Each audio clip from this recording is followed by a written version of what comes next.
Okay, folks, welcome back. This is lesson 3 of month 3 of the mentorship. We're going to be dealing with specifically the institutional sponsorship and how to identify it in setups. First, we're going to look at the institutional sponsorship in long setups. Key to identifying institutional sponsorship in long setups is the notation of a higher time frame price displacement, and that can come in the form of a reversal, an expansion, or a return to fair value. Intermediate term imbalance in price. Now, this is a move to discount or a sell side liquidity run. In other words, the price is going to actually retrace, or it can begin by going below an old low to run out the sell stops.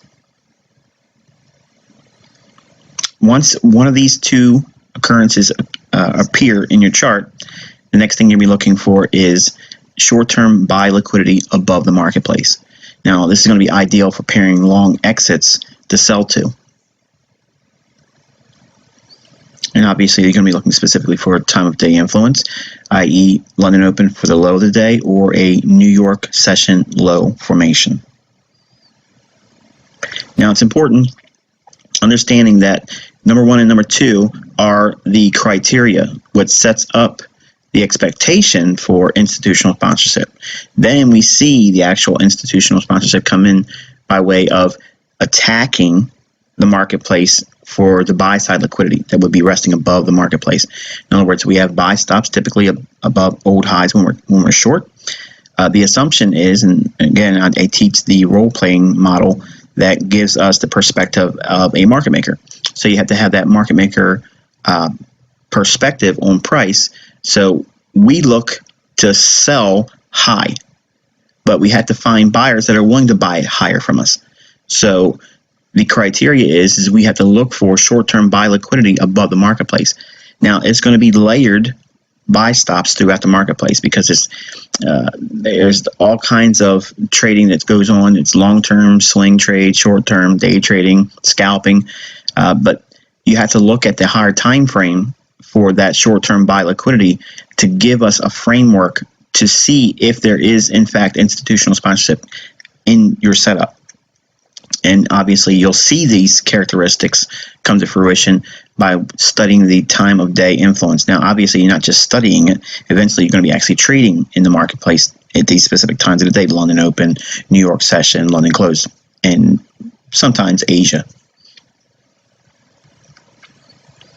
And obviously, the opposite would be for institutional sponsorship in short setups. We will be looking for, again, much in the same way we saw for the long setups, it's in reverse, higher time frame price displacement, and that's going to come by way of a reversal or expansion or a return to fair value. And an intermediate term imbalance in price, that's seeing price move to a premium or moving towards the buy side liquidity, make a run on the buy stops. And then short-term sell liquidity below the marketplace. This is going to be ideal for pairing short exits to cover. And obviously, those sell stops, we're going to be buying those from the counterparties in the marketplace. And just like we did with the long setups, we would be looking for time of day influence, i.e. London Open high of day or New York high formation. Now, in this specific teaching, we're only going to be dealing specifically with the institutional sponsorship seen in long setups. Everything you see in the example would just be reversing that for the criteria used in the short setups.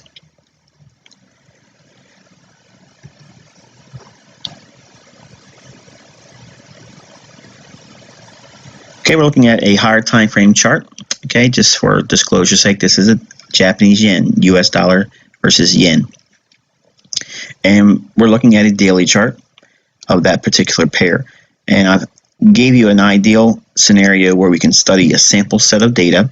Okay, and it's not cherry picking. You guys can go through charts and you actually see some of these things that come to fruition many times. But the criteria is for our setups to be high probability, we have to have institutional sponsorship. Now, what is institutional sponsorship specifically?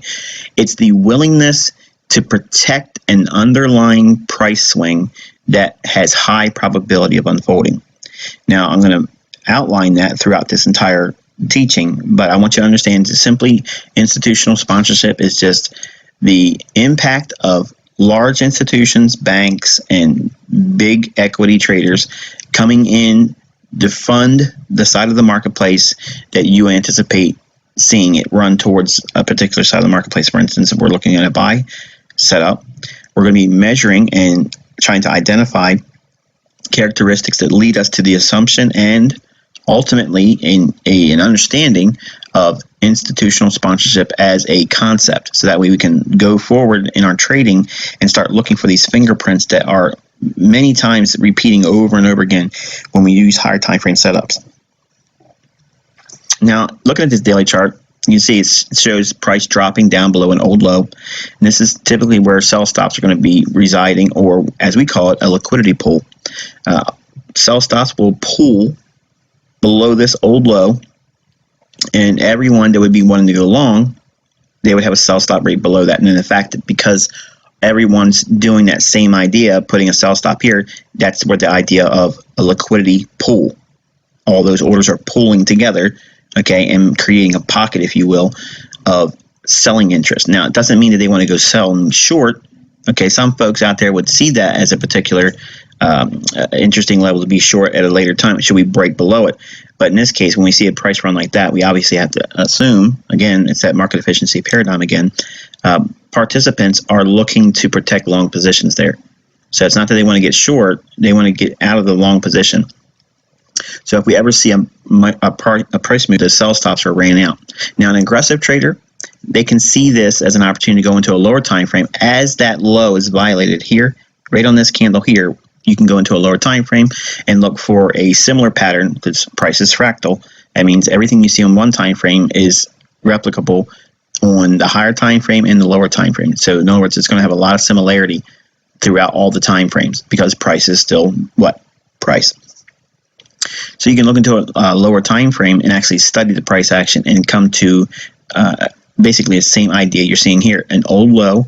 So we would wait for short-term price action on a lower time frame to create that same scenario, which is a low being violated, because everything on price is fractal.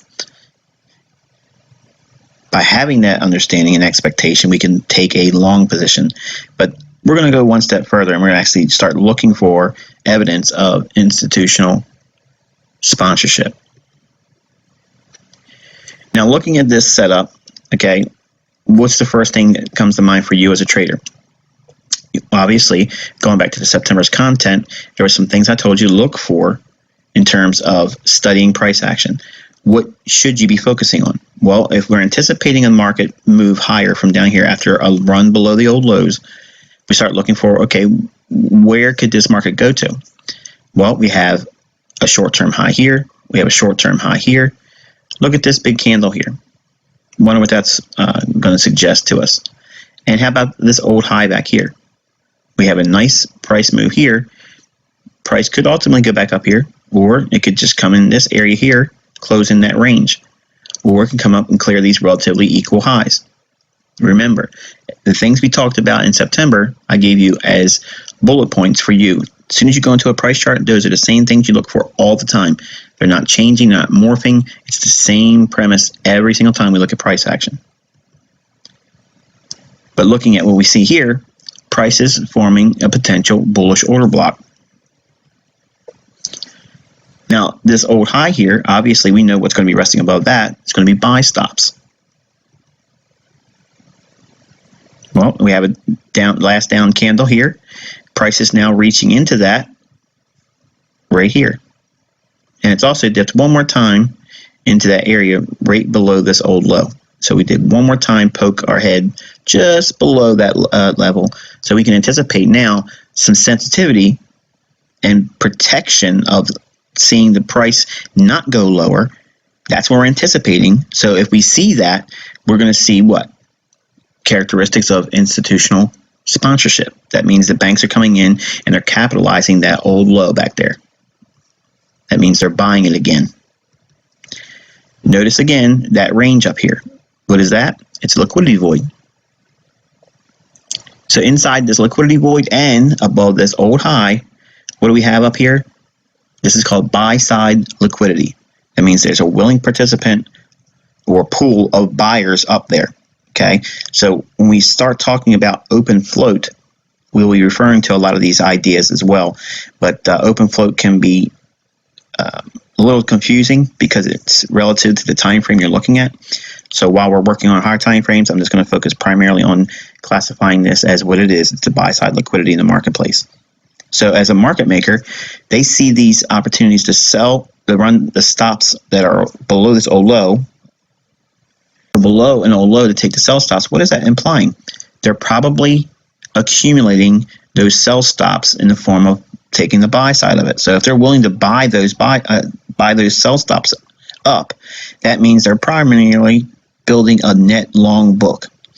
And if we have suggestions in the marketplace in the form of price action suggesting that we have buy side liquidity in the form of a liquidity void and old equal highs back here, we may see in fact a very easy, low risk, high probability trade scenario to be long. And obviously you see the results of price later on takes off and fills that void in. Now, by itself, you may not have caught that trade. You may not have seen this trade. You may not have seen it as we're describing here because obviously we have the benefit of hindsight. But let's assume for a moment we're going to go through the characteristics of what we just outlined in the beginning of this teaching. What we have to look for is higher time frame displacement and price. That's what you're seeing right here. This is higher time frame price displacement. That means there is clear evidence that there is a large entity entering the marketplace. And the reason why we know that is because if this is a daily chart, daily charts are not going to move that dynamic without sponsorship behind it by banks or large institutions or big equity traders. Again, the reason why we focus on the daily chart is because that's where the banks are trading off of. Those levels are key to those institutional level traders. So when we see this, obviously we have to go back to where did that move begin? Everything has to have a origin. So we go back to the beginning of that price swing. That higher time frame price displacement has to have a root price level at which we can classify as an institutional sponsorship level. In other words, where everything started from. So if we can arrive at that, we can break down the marketplace and wait for another opportunity should it get down to that level again. That comes in the way of this order block right here. That last down candle, we're using the body of that candle here, not so much the wick because the wick is basically the body of this candle as well. Price comes down and hits that level. Now, again, to identify institutional sponsorship in a particular segment of price action, you need to see immediate dynamic response. If it's lethargic, if it's not willing to move right away, that means there is no institutional orders in that area. So therefore, if you're in a trade and you see that lackluster activity, the first thing you should be thinking is either reduce risk, cut the position in half, or just completely bail on the trade. You can always re-enter at another time. You can always go back in on another continuation pattern, but do not force yourself to come to marry a idea that it has to be just because you entered the trade and the trade idea doesn't show you evidence that it wants to move in your favor dynamically. Don't ever regret or feel bad about wanting to collapse that trade, because even if it moves in your favor after you collapse it, if you have the characteristics that we're describing here in this teaching in your trade and you start seeing it, chances are you're probably not in a good move. Okay, if you're on the right side of the marketplace, the market's going to move dynamically immediately as soon as you get in. If you are offside, you're going to see either the market hauling him back and forth, stalling, and then ultimately reversing on you. That's the worst scenario. I'd rather have my losers be immediate, show me that there's an evidence that I'm on the wrong side of the marketplace and I'm offside. But sometimes it won't happen. Sometimes it'll be really lethargic and they'll start to squeeze on you slowly, and then just about when you realize you're on the wrong side, then they'll accelerate towards your stop. Or if you don't have a stop, it hurts worse. But that's why we use stop loss orders. But when we see this sell stop low capitalized by this buying in here, okay, we see this higher time frame price displacement. That means the elephant has put itself inside that pool. I did a teaching on my tutorial page where I kind of gave you an analogy where if you had a small children's swimming pool in your backyard and you filled it up with water, and an elephant stepped inside that small children's pool, what would happen? Obviously, one of two things. If it's an inflatable pool, it probably would collapse. But if it could withstand the fact that the elephant was in that small children's pool, the fact that the elephant getting in that pool would displace the water. It would rise up above the brim of that pool and overflow. And that's what we're seeing here. This is the evidence of a large body or entity that has a lot more money than us, and they got into the marketplace here. How do we know that? Because price surged. And again, this is the daily chart. So if price can get back down to that level again, price should see a responsiveness on the upside. So we're going to start looking for signs and evidences of institutional sponsorship there, because we already identify an area where price should see return to buying again, because it had a strong willingness to want to be bought up at this level here. So we're back down at that level again. So we should see upside momentum, or if not for anything else, a short-term bounce that we can actually trade and take some profits off of. So focusing on this bullish order block here, that's where the institutional sponsorship is going to begin.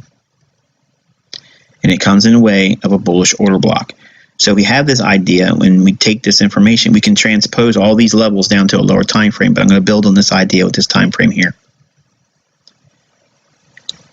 So we got 1 and number 2 of the criteria when we're looking for institutional sponsorship. We see higher time frame displacement, and we see price trading back down into a discount and closing in, basically returning to a fair value or back to an old area where it was bought up the last time. The next level is where's the short-term buy liquidity? That means the buyers that would be above where current price market is right here. This where we're assuming the price would be at the time. Where would be the logical area where we'd expect to see the banks want to unload those long positions? If they're going to buy here, where would there be a ideal scenario for them to want to sell those long positions? Well, we have a short-term high here. We have a short-term high here, but we also have this old swing high back here, which was the midpoint of this overall price swing here. Okay, so we had a consolidation, accumulation, price explodes, okay, and it reverses up here. And it comes back down to the area at which it was bought up again. If we see a willingness to go up, we have to take our position off at logical areas. So we want to see the willingness to see the market rate run back up into these highs here, run those buy stops above this short-term high. And then ultimately, we want to see this high as well, retraded to. Now, if the market can come back above this old high here, that's showing a willingness to do what?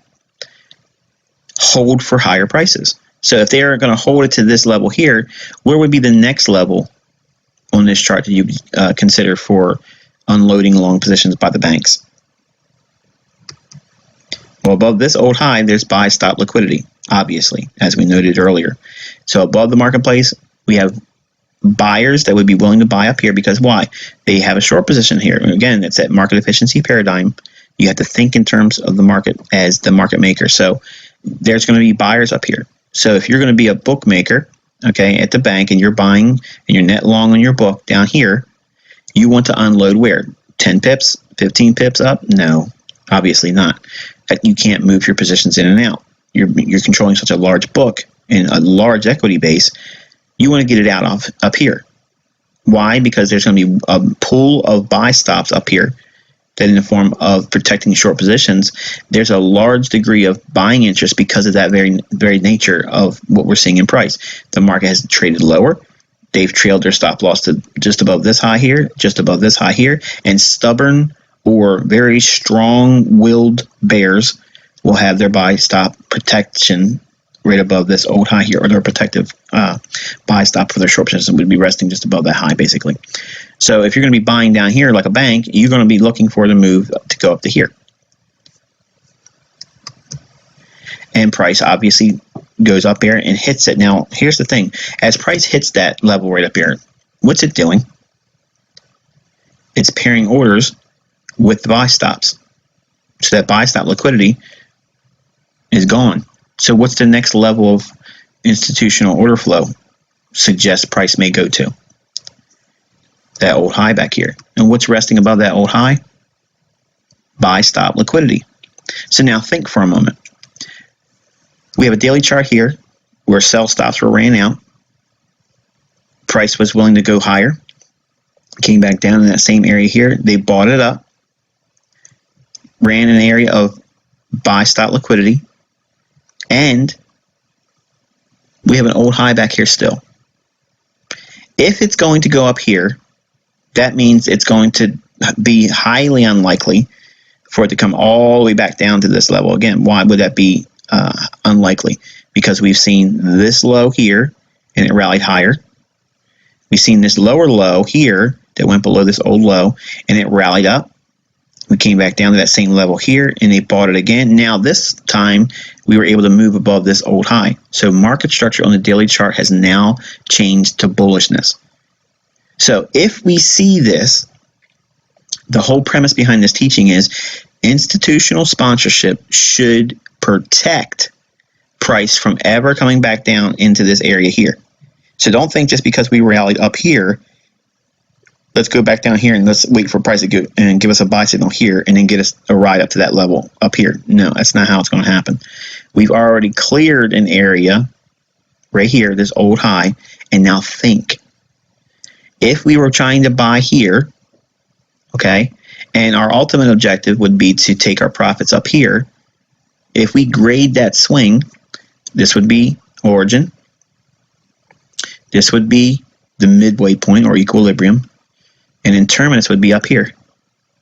So there, inside this little section of price action would be the first grade of that price swing. This is equilibrium or midway point. Then there's going to be something up here, probably, before we get to that level, and then ultimately up here, terminus. So we have 4 stages of that price swing to identify. And institutional sponsorship should support price at those logical areas in price. Down here, usually it's pretty quick. They don't want to get you an opportunity to get in there. Okay, and once it takes off, then you got to look at the equilibrium price point of the overall price leg you're trying to capture. In other words, we're trying to buy down here and get off our position up here. So we're trying to buy down here and sell to the buy stop traders up here. In other words, anyone that's bearish to have a buy stop above here, or they think this market's going to be a breakout candidate if it gets above that old high, those buy stops are our target. But in here, we do not expect to see price come all the way back down to this level because we've already seen it trade from this level here, this level here, this level here, and now we have market structure breaking on a very intermediate term basis with this old high being violated here. So now looking at this, we could see what? We have a down candle in here. Price has already moved to the midpoint of that candle right there. Even though it's a down candle, this is an opportunity to anticipate price doing what? Being protected here. So institutional sponsorship, okay, should be identified in this area here. They should not see price come lower. And if we see that, then it's going to be a high probability the market's going to want to reach up for this level up in here, which is aiming for these old buy stops. So we're going to take a look at that whole thing in the form of a 4-hour chart. As price came down and hit that level here and gave us that same fractal idea, trading below an old low, okay, because that's what we saw on the daily chart. Price goes just below that old low here and rallies off. Now, think for a second, what's actually occurring here? What's actually happening? What's this right here? What's these two down candles forming? Well, it's dropping price, but it's dropping at a specific level or going into a higher time frame support level. What is that? What's that create when it does that? It's a bullish order block. It's down price or down candles at an anticipated level of support, or where we expect to see institutional order flow send price higher. So in other words, we're anticipating that bullishness in price. Obviously, we have buy stop liquidity above this short-term high, that short-term high, and ultimately we have those buy stop liquidity resting above the high that we were just mapping out earlier.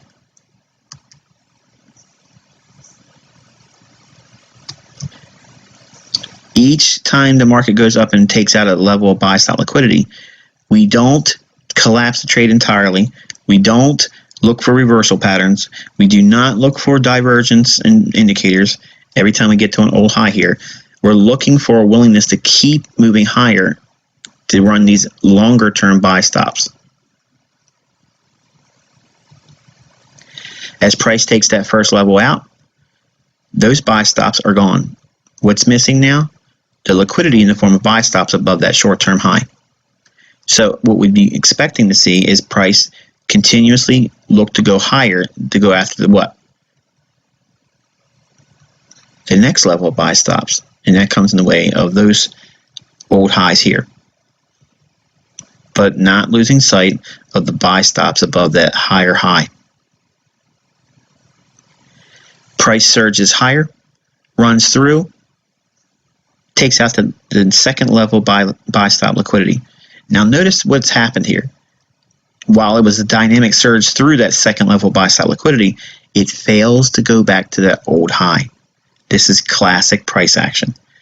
Now think about what we talked about earlier.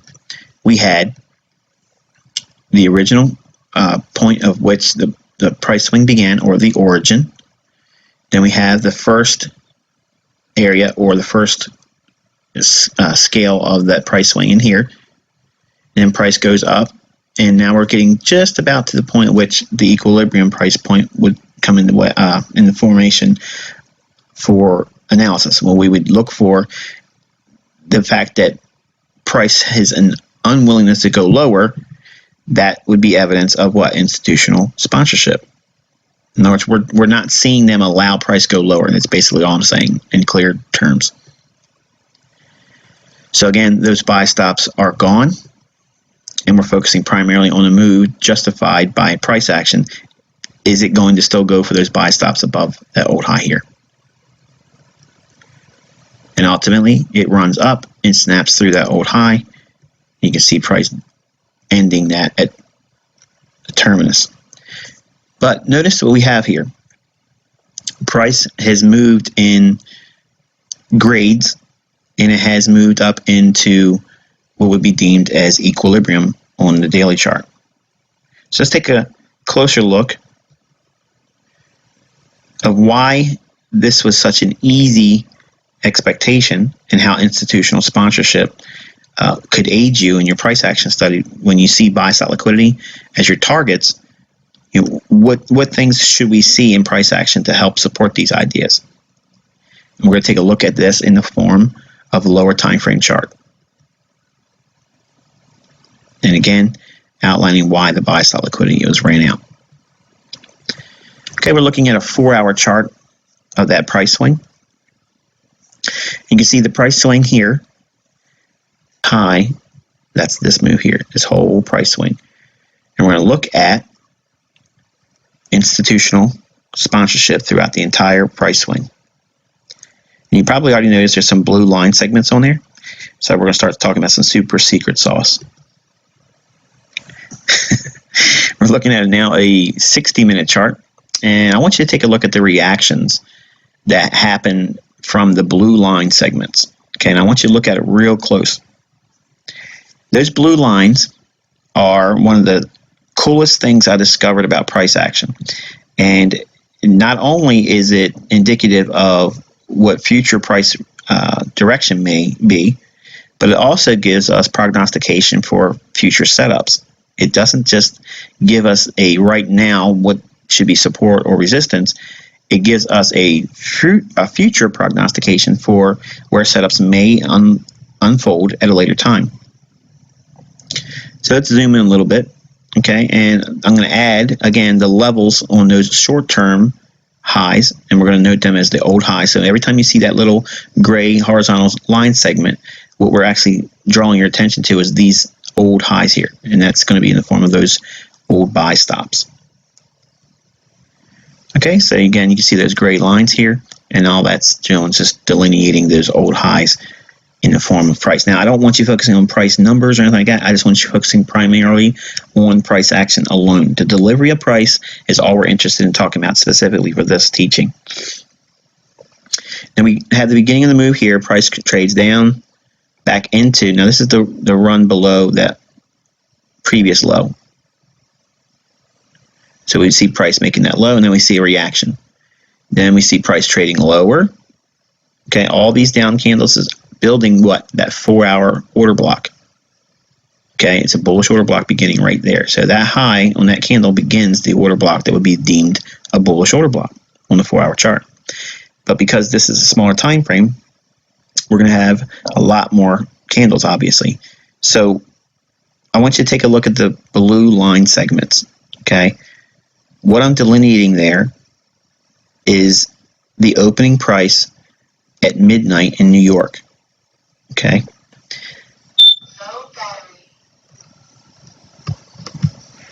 If we suspect that price is going to be bullish, we can look at the opening price at midnight in New York. And if we're expecting a price move higher, what we see in the form of institutional sponsorship is price when it goes below the opening price at midnight should be accumulated. So here's the opening price later in the day. This is New York. Price trades higher. Okay, here's the opening price at midnight the next day. We're not concerned about the movement above it. We want to see what happens when price goes below it. Okay, now obviously going below the opening price here, we have what? What's all this? This is a liquidity void. Okay, price is going to do what? Return back down into an order block. Price does what the very next day? It opens, trades lower, and does what? Rallies. The next day we open, we trade lower, and then we rally. The next day we open, small little move below the opening price, and institutional sponsorship steps in again and sends price higher. The next day, the opening at New York's midnight candle, trades lower again, and what happens? Institutional sponsorship steps in one more time, and they buy it again. Rallies up. We start moving into consolidation, and we'll look at each individual stage in price action as we look at it here. The first one is we have that bullish order block, and price comes back down, it snaps right back into it right here. 5 pips added to the level, you could be a buyer at that point. Again, this is in the London time frame. The next one here, there's a down candle right at the opening price. In other words, when we find the opening price, and then we're going to be looking for a down candle, that down candle should be seeing capitalization of new longs. We see that come to fruition when the down candle is violated. Okay, so let me go back to this for a moment. We have this down candle here. This becomes an order block that's bullish when this candle trades through it. So at a later time, when it hits it here, you can be a buyer, and it has to be below the opening price of that day. Now, it can happen during London or it can happen in New York. Either one is still a good, viable trade. The next day here, we see what? Price trade below the opening price. We have a small little order block here, and this one here as well, but we're going to say we're not going to worry about that one because we're trading at equilibrium. Okay, we're going to wait for an order block to form, which we see right here. So between this high here and this low here, we're essentially trading at equilibrium. So when we're at equilibrium price points like that, we want to see price give us an order block to give us the justification for wanting to expand higher and away from that equilibrium. We see the down candle here. Draw that out in time. Price hits it here. Add 5 pips to that level. We could be a buyer. Price takes off. We have the opening price here. Trades just below it here. A down candle. at that level. Now, notice I'm using a down candle prior to that new day. That's okay. You got to use the previous day's session sometime. The down candle here is where it's being capitalized. They're buying up more of it. So the institutional sponsorship should be justified by saying what? The down candle being violated on the upside, which you see it here. So when price comes back down, it doesn't come right down to on price. I don't want to give you every possible, perfect scenario. And then we see another opening price, trades down, but we get a down candle here, and it's violated on the upside, so this becomes a bullish order block. So you can be a buyer here. So now think in terms of Power 3. Power 3 is the concept I teach as it relates to the daily open, high, low, and close bar. So in other words, a time frame of daily charting. If your minimum trading is trying to capture the bulk of that daily range, you want to be buying near the opening on an up day and exiting on the close. And obviously, it sounds like everyone should know that, but the problem is 99% of everyone doesn't know how to do that. Okay, it's easy to hear conceptually and say, "Oh yeah, of course, that's obvious," but try doing it. So what I have taught is Power 3 is when you're bullish, you want to be buying near or below the opening price. This scenario does that. Every time it gets you either at, below, or very close to the opening price and allows the range to expand for you and you get a higher close. The reason why we're expecting each day to have a higher close, each day moving from a low up to a higher high close, from a low to a higher close, a low up to a higher close, a low up to a higher close, a low up to a higher close, and again a low up to a higher close, ultimately a low to a higher close, and then we start a new day here. We can't see it on this chart yet.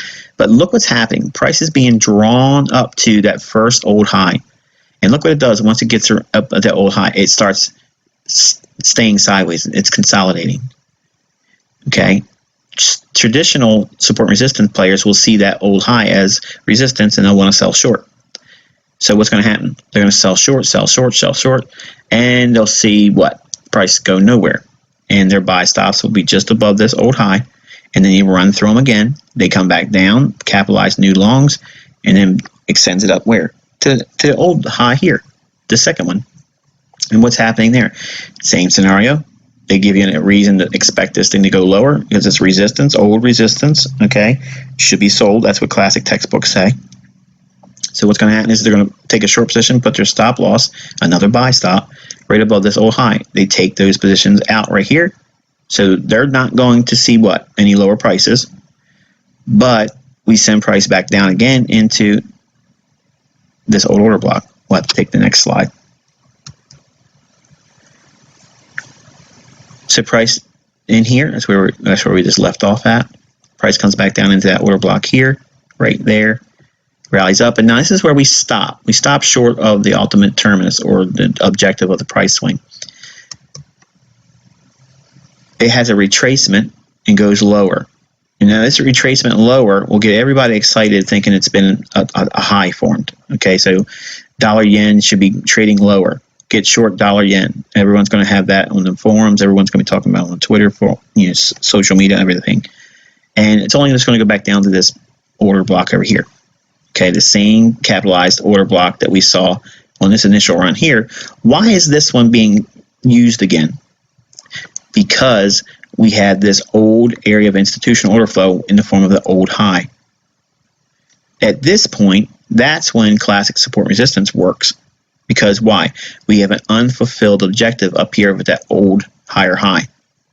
So price comes in, accumulates that same position in here, consolidation, back to the consolidation, it expands up off of an order block. But I want you to think about all these down candles in here. All these down candles on a 15-minute time frame creates a larger order block on a higher time frame. Draw that out in time. That's the reason why we're seeing price trade here. So, yes, the market opens here, trades lower, closes in the range here, this liquidity void, back into the order block here, and then we have the opening here. It doesn't go lower. Can't do anything with this yet. So it has to expand. So we can't do anything with a buy on this day here. We wait to the next day. The opening, Price trades back down, closes in its void, back to an order block here, and in the beginning of all these down candles, that's the buy here. The next one, here's the opening price here. It trades just below it here, but it's dipping into this down candle, which is an order block from the previous day in New York. Okay, so I want you to think about where these order blocks are forming. You're referencing old bullish order blocks from the previous day or maybe 3 sessions ago. And you can buy old bullish order blocks because they're going to do what? Recapitalize them. That's institutional sponsorship. They're defending specific levels. Why should they be defending these particular levels? Because their vested interest is to see it go above that old higher high, where they're ultimately looking to try to take out all of their long positions. Yes, they're going to scale out some here, they're going to scale out some here. They may scale out some above here and here, but ultimately they're trying to drive it up here because that's where a large degree of buyers are going to be. And price ultimately trades down off that candle here and rallies up and ends at terminus. So I want you to think about when you're looking at price action, everyone asks for what's the order block to use. Well, it starts with understanding where the market should go. Okay, and that starts by looking at what we talked about in September, which you should be focusing on right now. Down candles right before the up moves, up candles right before the down moves, looking for liquidity voids, looking for old lows to be violated and then rallied off of. That's a turtle soup. Or an old high to be rallied through and then rejected and trade softer. That's a turtle soup sell. All these ideas, okay, begin to start taking shape in your price action study, but you have to use specific generic things like time. Every order block that we refer to here is linked to a London session or a New York session. And they're happening from the previous day or a couple days ago. But the idea is they should be capitalized again because there is an underlying interest for the market maker to see price go higher. So they're not going to allow much in way of retracement. But if it retraces, it's going to go back to logical areas in the form of bullish order blocks or running an old low. Now the lows can be, again, the same way, an old previous New York session or London low. They'll take out the sell stops below the lows and then rally it up. The same thing can be seen with the bullish order blocks. You want to be focusing on the London session and the New York session and using these down candles in those previous sessions to give you new buying opportunities. If you're seeing that come to fruition in your charts, you are seeing and identifying institutional sponsorship. Every one of your successful trades will have this hallmark. The characteristic of seeing these recapitalized order blocks and seeing the moves gravitate towards these higher time frame liquidity pools in the form of buy stops when you're long. When you have that, it makes trading very easy. It allows you to relax and not get so freaked out when you see these retracements like here. Okay, all this is right before the last push up to go to where ultimately the price may go. Now, I don't want to sell the idea that it's always going to go to your levels, okay, because you're going to have to do a lot of learning, studying these ideas. But I want you to focus primarily on the characteristics I've shown you here. Specific order blocks that take place at London and New York, okay, they will help you discern whether there is institutional sponsorship in your particular trade. If you see the lack of that, chances are you're probably offside and you're either going to want to reduce the risk on the trade or maybe go to the sidelines and wait for another opportunity. So until the next time, I wish you good luck and good trading.